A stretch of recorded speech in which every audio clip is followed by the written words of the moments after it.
Now, one is the president, the other one wants to be. And today, both men are in New York City. President Obama opening 2 days of meetings at the UN, where U.S. Mideast policy is sure to be in the spotlight when the Palestinians seek recognition as an independent state, which we expect them to do, although they haven't done it yet. In the meantime, Texas Governor Rick Perry pledges strong support for Israel. He's also blasting the president, saying this administration's demand for concessions from Israel actually pushed the Palestinians to seek recognition by the United Nations. There's so much here and a lot to talk about. Chief political correspondent Carl Cameron is live in Orlando. And Carl, Perry was definitely tough on the president and courting the Jewish vote.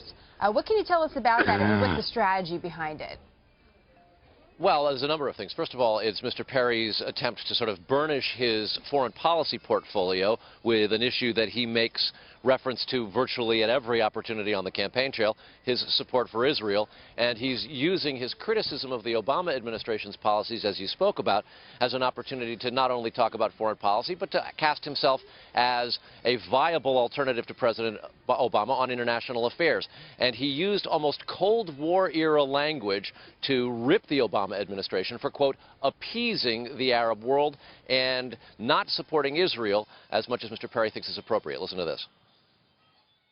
We are indignant that certain Middle Eastern leaders have discarded the principle of direct negotiations between the sovereign nation of Israel and Palestinian leadership.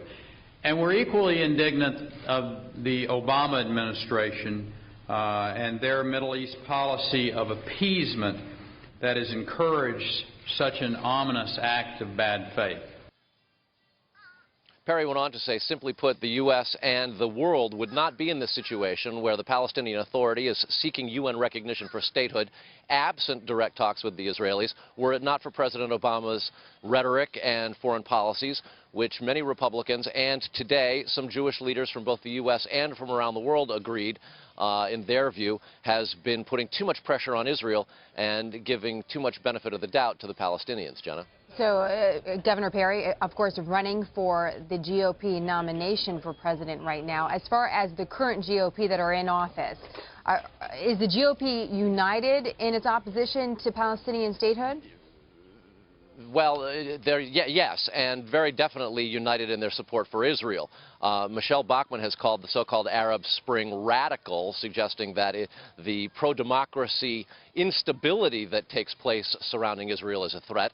Mitt Romney agreeing with Rick Perry today, both men saying that if this should go forward in the UN and the Palestinian Authority get any kind of recognition from the international body, that U.S. aid to the Palestinians should be cut off, and U.S. aid to all UN programs should be reviewed.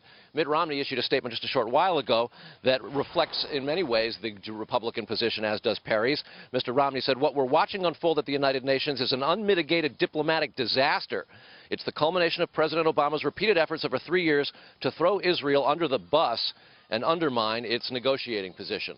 And, of course, the Republican field in general believes that the president's proposal suggestion that the negotiation for a two-state solution be gone back to the 1967 borders is completely unrealistic and, in fact, undermines the U.S. relationship with Israel.